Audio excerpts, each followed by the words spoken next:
A woman was alone on the street late at night when a young man saved her from robbers. After he saved her, what she did left him surprised. Samantha had always been a determined, disciplined young woman accustomed to a demanding routine. As the only child of a wealthy family, she grew up surrounded by luxury and comfort, but also with the weight of high expectations on her shoulders. Her parents, successful entrepreneurs, had always made sure she had access to the best education, hoping she would follow in their footsteps in the business world. However, despite the many opportunities and privileges, Samantha often felt lonely and pressured to conform to a life that didn't seem entirely her own. Samantha's days were filled with classes, studying, and social commitments that, for many, would be the dream of any young person. But for her, each new day seemed just a repetition of the last, with no great surprises or moments of true satisfaction. At 20, she was studying business administration at one of the most prestigious universities in the country, a path chosen more out of family expectation than personal passion. Her nights were usually spent in long study sessions at the library or at social events in the elite circles her family was part of, though none of these events really interested her.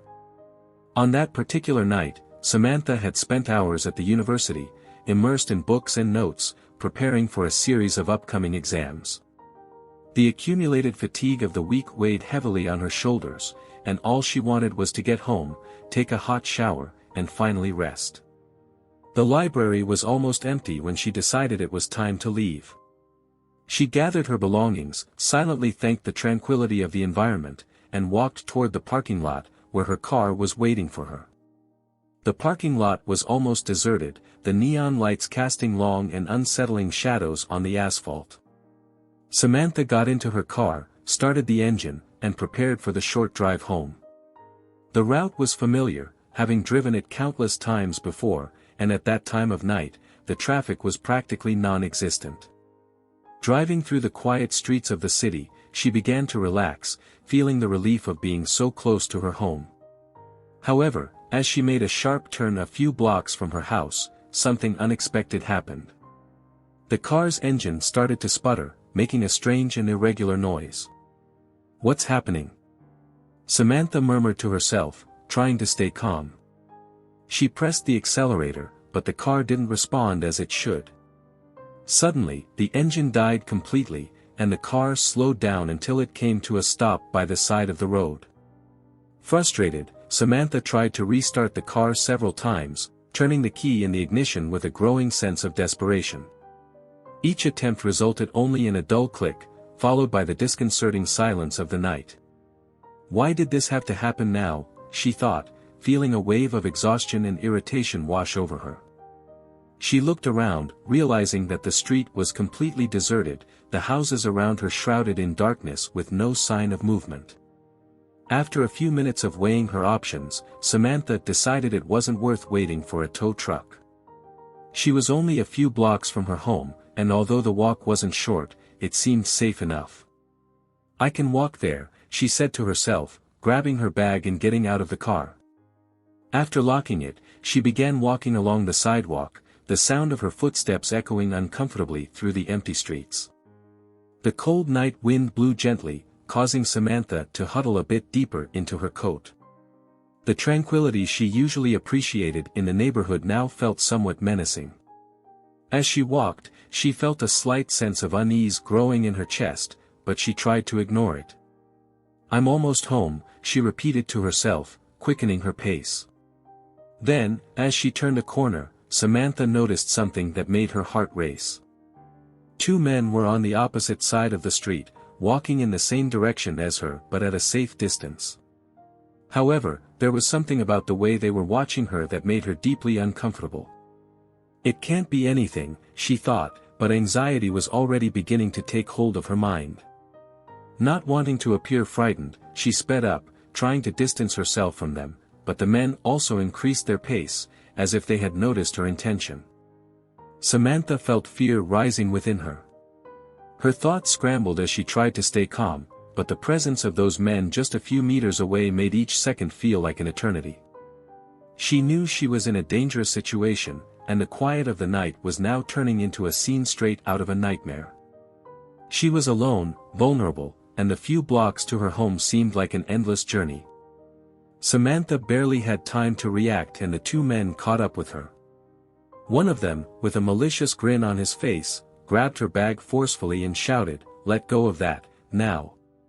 Panicked, the young woman gripped the bag strap with all the strength she could muster, feeling her heart race in her chest.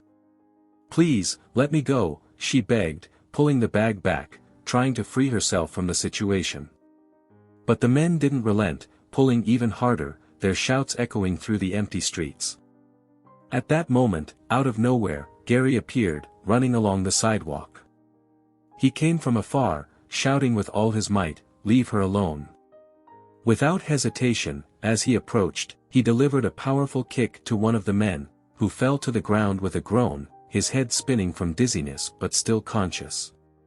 The other, seeing his accomplice on the ground, took a step back and pulled a knife from his coat.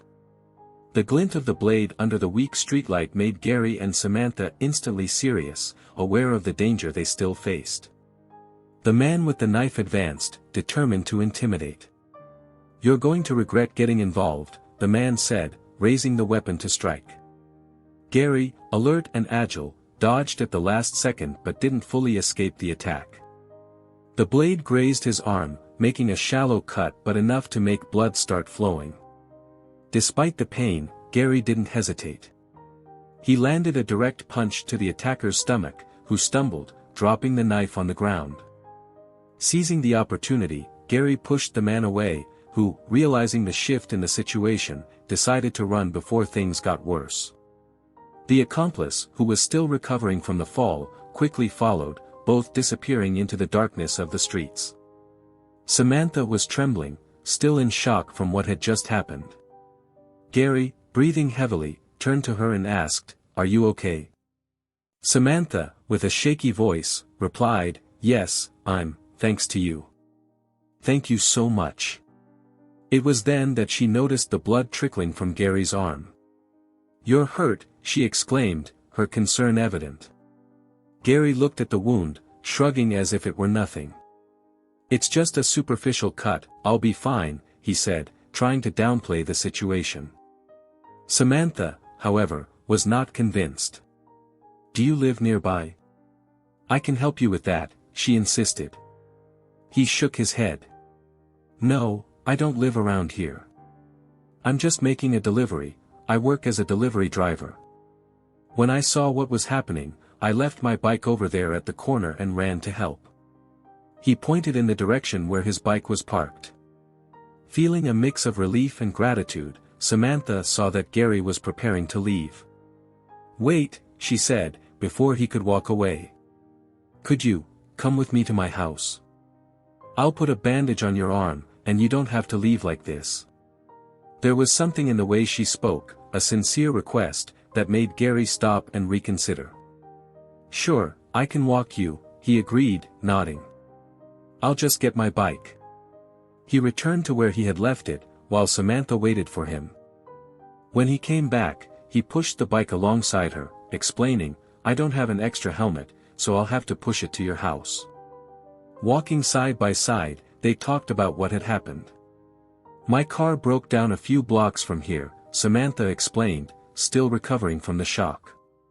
"So I decided to walk home, but clearly, that wasn't the best choice." "You have to be careful," Gary said, concerned. "Walking alone at night, even if it's close by, isn't safe." Samantha nodded, agreeing, feeling the weight of the mistake that almost cost her dearly. They continued walking, exchanging few words, until suddenly, the mansion where Samantha lived appeared before them. Gary stopped, surprised.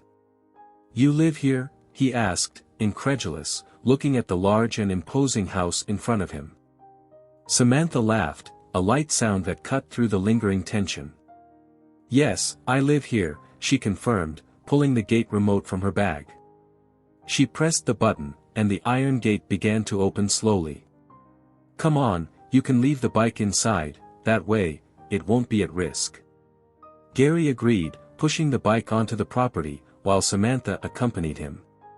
Together, they walked toward the house, a mix of relief in the air. Samantha and Gary were about to enter the house when the large front doors suddenly swung open. Samantha's parents, visibly concerned, appeared on the threshold. Samantha's mother, an elegant middle-aged woman with gentle features, stepped forward, her expression filled with anxiety. "Samantha, where have you been? Are you okay?" she asked, her voice wavering between relief and concern. Samantha's father, a tall and imposing man with a serious face, looked at Gary with suspicion. "And who is this young man?" he asked, his voice firm but not hostile. Samantha, still a bit shaken from the recent events, tried to reassure her parents. "It's okay, Mom, Dad," she said quickly. "I'll explain everything, but first I need to take care of Gary's injury. He helped me, and I owe him that." Turning to Gary, she asked gently, "Please, follow me to the living room, and let's take care of this." Gary nodded and followed her, feeling the attentive gazes of Samantha's parents on his back as he walked through the luxurious entrance into the living room. The room was large, tastefully decorated, and filled with sophisticated furniture. Samantha pointed to an armchair for Gary to sit in and said, "Wait here a moment, I'll get something to clean and bandage your wound." As Samantha left the room, her father, still watching Gary closely, approached and indicated the sofa for him. "Please have a seat, young man," he said, maintaining his reserved demeanor. Gary thanked him and sat on the soft sofa, trying to relax, though he felt somewhat out of place in the opulent setting. Samantha's mother, who had remained silent until then, came over and looked at Gary's arm. "I took some nursing courses," she said with a welcoming smile. "It looks like there's been quite a bit of bleeding, but fortunately, it's nothing serious." She examined the cut closely, confirming that it was not deep, only superficial. A short while later, Samantha returned to the room with a small tray containing gauze, alcohol, and a bandage. She knelt beside Gary, silently thanking her mother for checking the wound. "I'll take care of this now," she said, beginning to gently clean the dried blood around the cut. Gary watched her attentiveness, impressed with her attention to detail. "Thank you for helping me," Samantha murmured as she finished bandaging Gary's arm.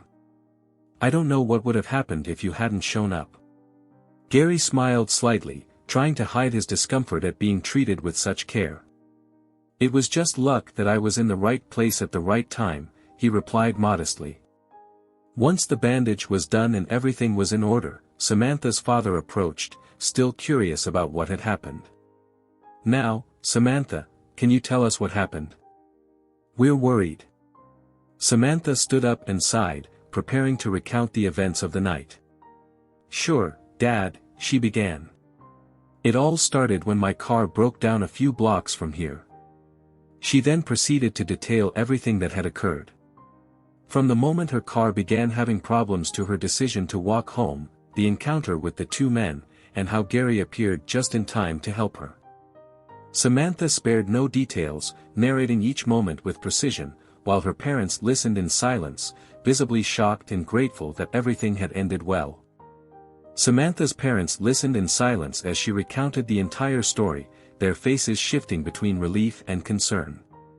When Samantha finished, her father let out a long sigh and turned to Gary, his expression serious but with undeniable gratitude in his eyes.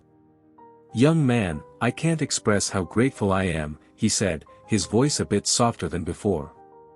"You saved the most important thing in my life. If something had happened to Samantha, I wouldn't know what to do." Gary, uncomfortable with the intensity of the gratitude, shook his head and responded modestly, "I just did what anyone should do.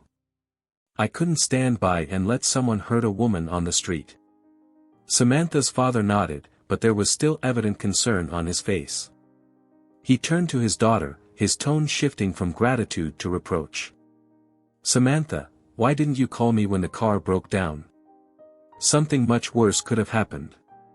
If it weren't for Gary, I don't know what might have happened." The concern in his voice was palpable, and Samantha knew the reprimand came from the fear her father had felt. Before Samantha could respond, her mother intervened, placing a gentle hand on her husband's arm. "Dear, calm down," she said, her voice soft and soothing. Nothing happened, thanks to Gary. The important thing is that she's here, safe. Samantha took the opportunity to explain herself. I didn't call because I didn't want to disturb you so late. I thought I could make it home without any issues. But I realize now it was a mistake, and I'm sorry for walking alone at night. Samantha's father sighed, acknowledging the sincerity in his daughter's apology. He then turned his attention back to Gary, with a more determined expression. Now, young man, let's talk about you. I can't let what you did go without a proper reward. You saved my daughter, and I need to thank you in a meaningful way. Gary, anticipating the direction of the conversation, began to shake his head, about to politely refuse. Sir, you don't need to, he started to say, but was quickly interrupted. I don't take no for an answer. Samantha's father said in a firm but not threatening tone. You need to choose something. Something that will really make a difference in your life. Seeing that Gary was thoughtful, Samantha's father asked, What do you do for a living, Gary? I'm a delivery driver, Gary replied, not hiding the reality of his life. Do you like what you do?